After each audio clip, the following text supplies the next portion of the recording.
লোটে মাছ খেতে ভালোবাসেন অথচ এই রেসিপিটা একদমই জানেন না, তাহলে চটপট ভিডিওটি দেখে নিন এবং একদিন রান্না করে ফেলুন দারুণ স্বাদের এই লোটে মাছের রেসিপি।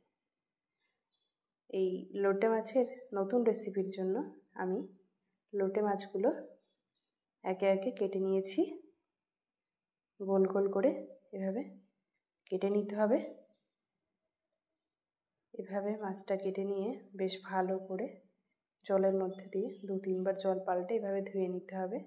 এরপর মাছের মধ্যে লবণ, পরিমাণ মতো হলুদ গুঁড়ো দিয়ে মাছটা কিছুক্ষণের জন্য মাখিয়ে রেখে দিতে হবে, মাছে যাতে লবণ হলুদটা বসে যায়।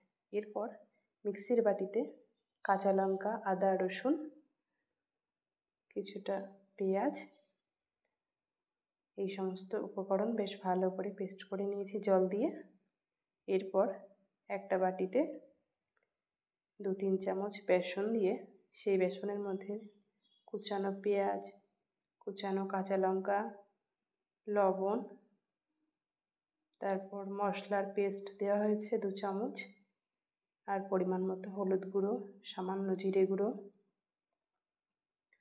এবং শেষে বেশ খানিকটা জল দিয়ে এইভাবে একটা গাঢ় ব্যাটার তৈরি করে নিতে হবে। ব্যাটারটা খুব বেশি পাতলা হলেও মাছের গায়ে তাহলে সেক্ষেত্রে বেসনটা লাগবে না আর মাছটা ভালো ভাজা হবে না। ব্যাটার তৈরি করে সেই ব্যাটারে আমি মাছগুলো দিয়ে বেশ ভালো করে ভেজে নিয়ে রেখে দিয়েছি একটা পাত্রে। এরপর কড়াই গরম করে কড়াইতে তেল দিয়ে সেই তেলে জিরে, তেজপাতা ফোড়ন দিয়ে এর মধ্যে দিয়ে দিয়েছি কুচানো পেঁয়াজ। পেঁয়াজটা হালকা লাল করে ভেজে নিয়ে এর মধ্যে স্লাইস করে কেটে রাখা আলুর টুকরোগুলো দিয়ে দিয়েছি। আলুটা হালকা ভাজা হয়ে এলে এর মধ্যে দিয়েছি লবণ, কিছুটা হলুদ গুঁড়ো, পরিমাণ মতো লবণ হলুদ দিয়ে বেশ খানিকক্ষণ ভাজা ভাজা করে নিতে হবে আলুটা, পেঁয়াজটা। এরপর বেশ ভাজা হয়ে এলে এর মধ্যে দিয়ে দিয়েছি পেস্ট করে রাখা মশলাটা।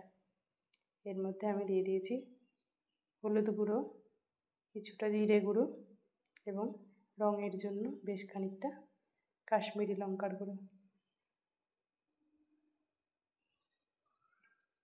মশলা দিয়ে কষানো হয়ে এলে এর মধ্যে দিয়ে দিতে হবে 1 গ্লাস মতো জল। জলটা দিয়ে মশলাটা বেশ ভালো করে জলের সাথে মিশিয়ে নিয়ে বেশ কিছুক্ষণের জন্য ফুটতে দিতে হবে। এরপর ফুটে এলে এর মধ্যে দিয়ে দেবো ভেজে রাখা মাছগুলো।